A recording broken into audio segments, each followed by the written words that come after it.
Hi viewers, welcome to Allforce e-learning and welcome back to class 8 physics second session. In the previous classes we discussed about what is force and types of forces, and also we identified push or pull or both in some of the actions, and also we have gone through non-contact forces, nothing but forces at a distance. We have done some activities: electrostatic force activity, magnetic force, gravitational force. In the last class we have learned all these things. Now today's topic is contact forces, which comes under types of forces.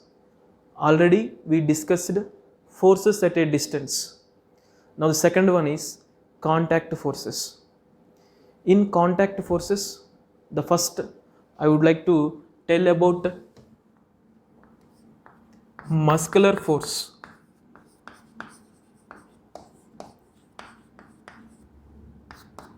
Muscular force. You already know what is this muscular force. Of course, it is going to be an interesting topic now here. Children, please get a notebook and pen. If you find any important points, you please write down in your notebook. Now the thing is, with the help of few examples, I will explain this muscular force. In all the actions which we perform in our everyday life, like brushing the teeth, bathing, eating, walking, writing, driving the car, writing, all these things, we have to exert a force. From where does the force comes? A big question mark here. We are doing all these activities. With help of the force only we are doing all these things. But from where does this force comes? The thing is, what you are thinking is absolutely correct. The force comes from our muscles of our body here. Now let me give the definition of this muscular force. The force developed by our body muscles is known as muscular force. Let me write the definition. The force which is exerted by our body muscles is known as muscular force. Our muscles are exerting this force. With the help of this force, we are performing all the activities which I said now. While laughing also, for suppose if you smile, our muscles exerts force. It is just because of that force only some changes we can identify in our face. Human beings and animals uses this muscular force in order to perform their everyday activities. This muscular force can be exerted only through contact. So that's why this muscular force comes under the contact force. I hope you understand. Once again I am repeating this point. Muscular force can be exerted only through contact here. So the muscular force comes under this contact force.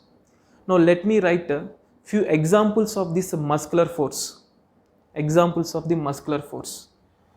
First one is examples. First one is breathing in and out. Breathing in and out. When you inhale the air, your chest expands. When you exhale the air, the chest contracts. Here the chest expands and contracts. It is just because of muscular force involved here. So it is just because of the muscular force only your chest expands and your chest contracts. Breathing in and out, one of the examples of the muscular force. Second one is doing exercises daily. doing exercises daily. While doing exercises, some parts of your body will be in motion. To be in motion, and again the thing is, the body using here muscular forces. With the help of these muscular forces only, some parts of our body will be in motion. I hope you are following the class. Next one is jogging, running, walking. While doing these actions also, while doing jogging, running and the walking, while performing these actions also, we are going to use our muscular forces only. Our muscles exerts force. With the help of that force only, we can perform these actions which I have written here: jogging, running and walking. Next one is playing. Yeah, while playing also, most of our body parts will be in motion. And again, to be like that, again our muscles exerting force. With the help of that force only, our body parts will be in a movement here. I hope you understand this. Next one is carrying a school bag. Carrying a bag. Yeah, while carrying the bag also, the muscles exert force. With the help of that muscular force only, we can able to carry the bag. Not only the bag, any item which you carry, all these things which you can carry, with the help of the muscular force only, you can able to carry the bags. One more point: walking up the stairs. Walking up the stairs. For suppose if your classroom is in first floor, definitely you have to walk up the stairs here. The thing is, again you are utilizing the muscular force to walk up the stairs. I hope you understand. Next one is squeezing a lemon. Squeezing a lemon. Yeah, I want to get the juice from the lemon. So if I press the lemon with my hand so that the juice from the lemon comes out, so that I can take that juice. So here I am squeezing the lemon. Here again I am using the muscular force to squeeze the lemon. I hope you followed this class. And next one is running in a race course. An athlete is running in a race course. In order to run on the race course, again he need to uses his muscular force so that he can pick the movement, so that he can move very fast the race course. So to perform all these activities, we require our muscular force. With the help of this muscular force only, we can able to do all these activities. Whereas in the case of animals, for suppose bullocks pull the carts. From where does this bullocks getting this force? Bullocks also getting the force from the body muscles. The force which is developed by the bullocks muscles, with the help of that force only, the bullocks can able to pull the cart. Whereas the horse also, some people can go riding by this horse. It is just because of the horse is developing its own muscular force. It is because of this own muscular force the horse can go. Like this, so many things. In all the cases, the animals or the human beings uses the muscular force to perform their everyday activities. I hope you understand. Now I'll go to the next topic. Before going to next topic, once I'll reveal these topics. Muscular force means the force exerted by the muscles. With the help of that force, we can perform our daily life activities. The examples which I have written on the board now. I hope you understand this concept. I'll go to the next concept. Force of friction.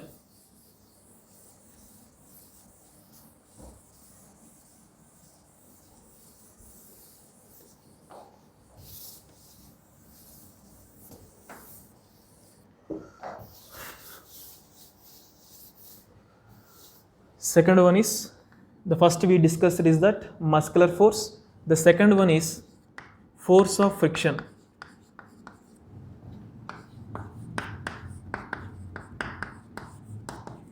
Or simply we can also called frictional force.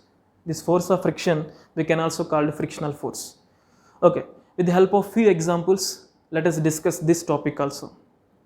For suppose, if you roll a ball on the floor, gradually the ball speed decreases and finally it comes to the rest position. Why does this ball come to rest position? Is there any hidden force which is trying to stop the ball? Let us find the answer in this topic. Now, let me give one more example. If you stop pedaling the bicycle, the thing is, if you stop pedaling the bicycle speed gradually decreases. Why does this bicycle speed gradually decreases? Again, any hidden force acts here which tends to change the speed of the bicycle? Yes, we are going to find answers of all these things which I said now. Does the change in speed of the bicycle, change in speed of the ball depends on the smoothness and the roughness on which they move? Let us find out these answers in this topic. To explain this, I'll go for an activity. With the help of this activity, I'll explain this concept. Observing the activity is observing the motion of ball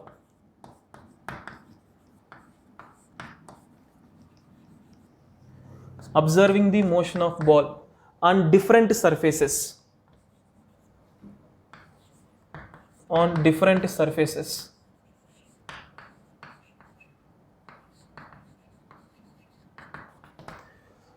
Here our activity is that observing the motion of ball on different surfaces. Now take a ball and also you take a carpet, sand floor and the marble floor. Roll the ball on the carpet and next sand floor and finally on the marble floor. Make sure that in all the three cases you have to apply same force and make sure that these three surfaces are plane surfaces. Now, in which case the ball covers longer distance? In which case the ball covers the longer distance? My question is here. Absolutely, you know very well, the ball covers longer distance on the marble floor here. Why does this happen? In which case the ball covers least distance? Of course, on sand floor. So the thing is here, when you roll a ball on the marble floor, it is covering the longer distance. When you roll the same ball on the sand surface, it is covering only the least distance. The thing is, the marble floor is a smooth surface, whereas the sandy surface is a rough surface. So the opposing force is, the point is here, the opposing force is more in the case of sand surface. The opposing force is less in the case of this marble floor. So the opposing force is less on the marble floor, so the ball can travel a longer distance. Whereas the opposing force is more on the sand surface, so that's why the ball can cover only the least distance, whereas the same in the case of the carpet also. So the thing is, the motion of the ball depends upon the surfaces here. If it is a smooth surface, the ball can cover longer distance. If it is a rough surface, the ball is covering only least distance here. So the motion of the ball depends upon the surface here. The opposing force is more in the case of the rough surface. The opposing force is more in the case of, the opposing force is less in the case of the smooth surface. So that's why the ball, the rolling ball, is covering more distance on the smooth surface. I hope you understand this concept. Now I'll go for another activity. Observing the motion of a ball on inclined plane. Here second activity. First activity is motion of the ball on different surfaces. Now second one is observing the motion of ball on an inclined plane.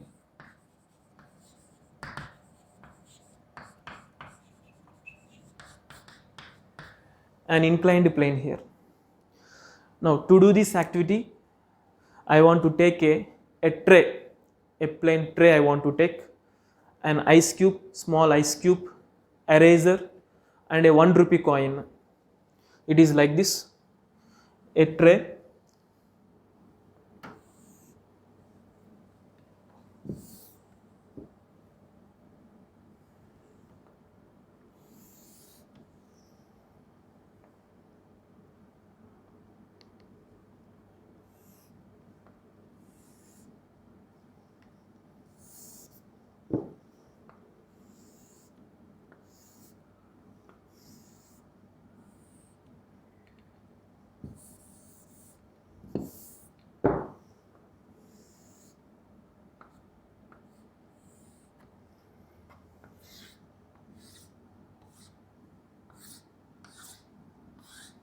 yeah, I have taken a tray.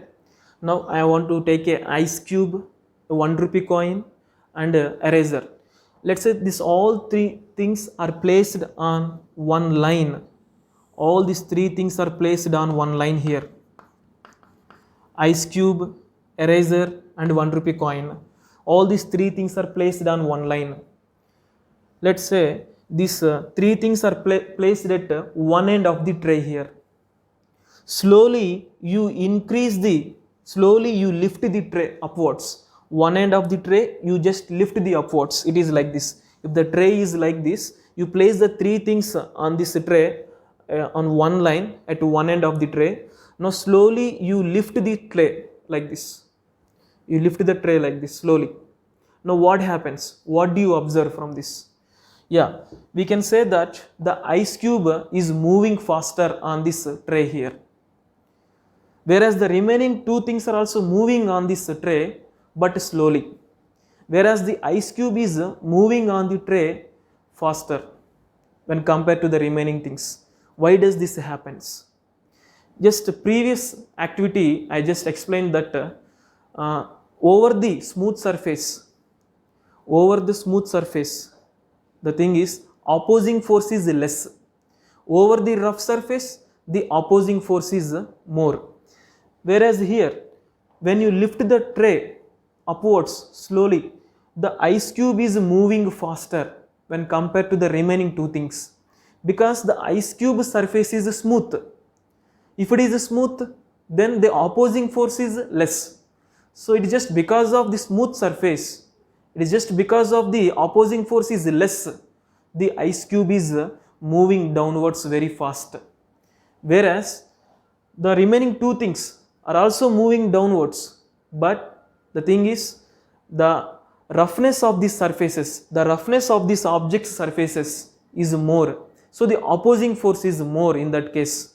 So that's why the remaining two things are also moving downwards but little bit slower than the ice cube.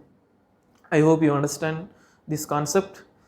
Over the smooth surface, the opposing force is less. Over the rough surface, the opposing force is more here. So it is just because of that only the ice cube is moving downwards very fast.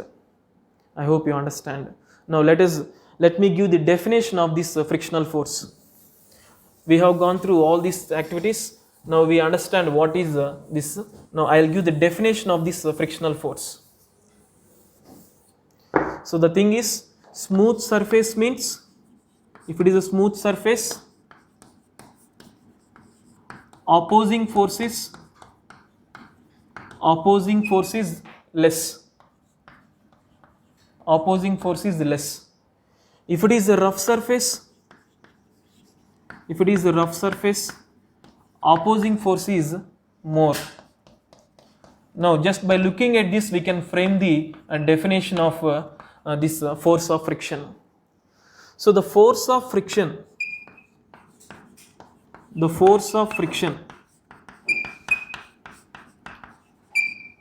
is resistance to the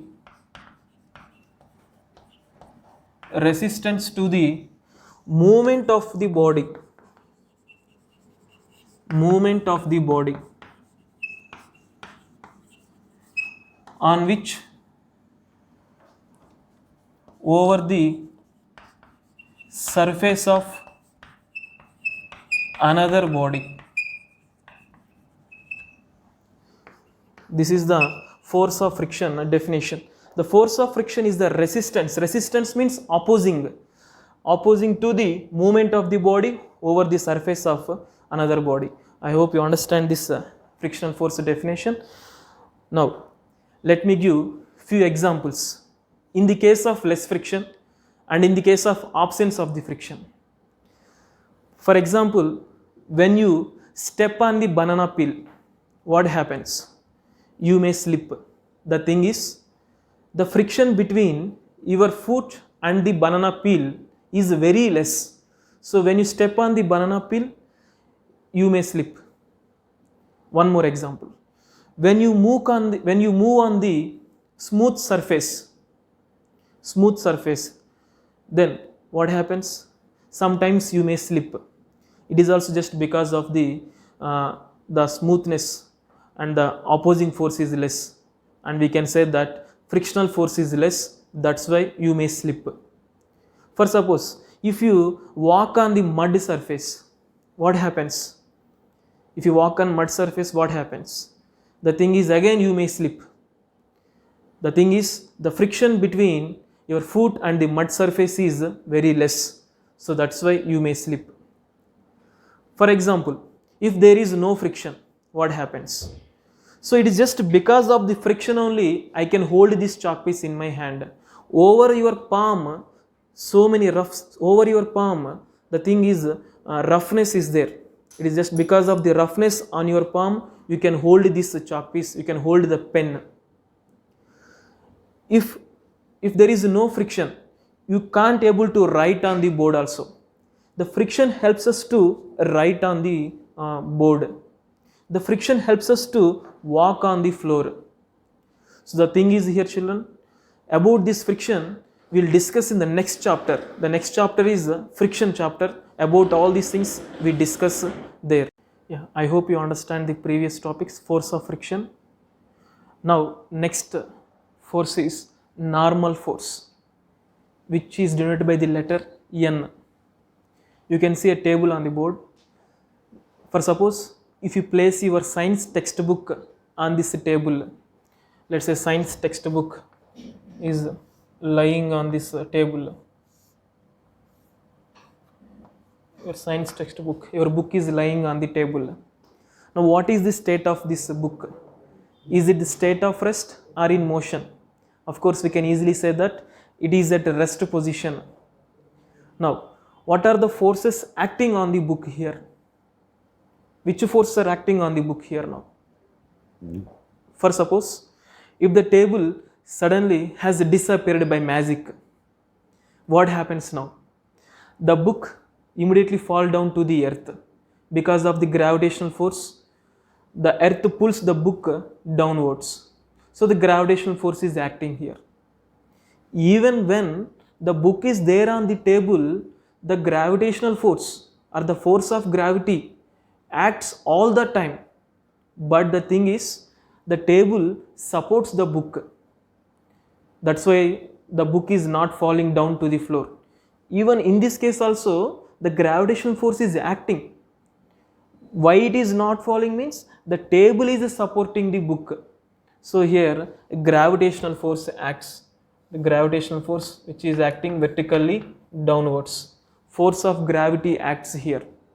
If there is a table or no table also, the force of gravity acts on the book, and that too, that force of gravity always acts vertically downwards. Why vertically downwards? Because all the objects tries to move towards the center of the earth. Wherever may be the object, if I place the object here and if I leave the object tries to move towards the center of the earth. The object is moving downwards vertically. So we can say that the force of gravity is always acting vertically downwards. So here I mentioned this force of gravity with this an arrow mark, and Fg means the force of gravity. So the thing is, the book is not falling down to the floor because the table is supporting the book here. The table supports the book. The table is applying force upward direction. The table is supporting the book here. It is just because here a force exists here. That force only known as this normal force. A force exists here, which with the help of that force only, the book is not coming downwards. The table is pushing the book upwards. Table is pushing the book upwards means table is applying the force on the book vertically upwards. The table is applying the force on the book vertically upwards. Now I'll give one point here, a new point. Let's say it is the surface. Now here I am drawing a direction which is upwards, and the direction is perpendicular to the surface here. I have drawn a direction which is perpendicular to the surface, and I am calling this as the normal. This is said to be the normal. It is a direction which I have drawn perpendicular to the surface, so this direction is said to be normal. Here the force applied by this table on the book vertically upwards. You can see here, this is the force which is acting perpendicular to the surface. Now we can call this as a normal force. As I said just now here, this is the direction which is perpendicular to the surface, and I am giving the name for this is normal. Here table is applying the force on the book vertically upwards, and the direction, if you see, the direction of the force, if you see, which is perpendicular to the surface. So that's why I am giving the name here for this force as a normal force. I hope you understand this concept, normal force. Now here in this situation, the normal force and force of gravity, both magnitudes are same but opposite in direction here. That's why the book is in equilibrium state, and of course the book is at rest position. I hope you understand this concept. Now let me give the definition of the normal force. If you place anything on the surface, there two forces exists. One is the normal force, another one is the gravitational force. The force exerted by the surface on the object.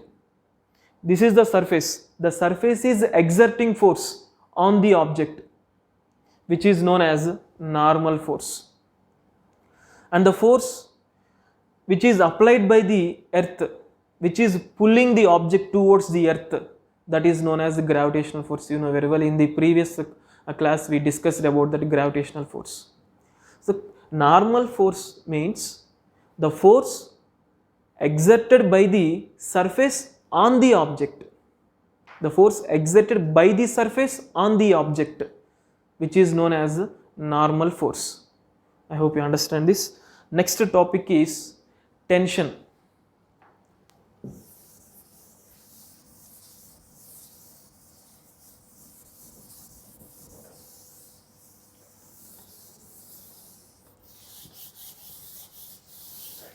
Fourth one,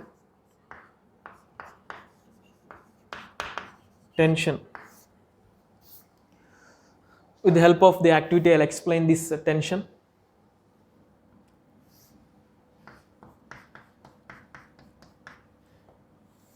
Let's say a block is suspended with the help of the string. This is the block and string, and of course this is the ceiling. A block is suspended with the help of the string. The topic is the tension. With the help of this activity, I'll explain this. A block is suspended with the help of the string. The other end of the string is free here. The other end of the string is fixed to the ceiling. So this complete arrangement is fixed to the ceiling here. The other end of the string is fixed to the ceiling. Now look at this arrangement. is it state of rest or in motion? Of course, we can easily say it is at state of rest. Now tell me what forces are acting on this block here. Now tell me, if there is a cut in the string, if there is a cut in the string, what happens? Of course, the block would have fall down to the floor. Because of the gravitational force, the block would have fall down to the floor. Just a previous case, like when the table disappears, the book falls down. Same like that, if there is a cut in the string, the block immediately falls down to the floor. It is because of the gravitational force. Even when block is tied to the string, in this case also the force of gravity acts. Force of gravity acts all the time. But here in this case, the block is not falling down. The thing is, the string is supporting the block here. When there is a cut in the string, immediately the block falls down to the floor because force of gravity acts. Even when block is tied to the string, in this case also the force of gravity acts. The force of gravity acts always. Fg means force of gravity. The force of gravity acts always here. But the block is not falling downwards, is not falling here. It is just because the string is supporting the block here. So there exists a force which supports the block, and against the force of gravity, the string is pulling this block upwards. That force is known as tension force, and this tension force always acts along the direction of this string. This is the tension force, which is indicated by the letter T, tension force. The tension force supports this block. The tension force is acting against this force of gravity, and the tension force is always acting along the string here. I hope you understand this concept. Now here in this case, if you observe, the tension force and the force of gravity, their magnitudes are equal, but their direction is opposite. Now we can say that this body is in equilibrium position, and the net force acting on the body is said to be 0. Net force means resultant force. Now in the next class, we are going to discuss about the net force, the resultant force. I hope you understand these topics. Thank you.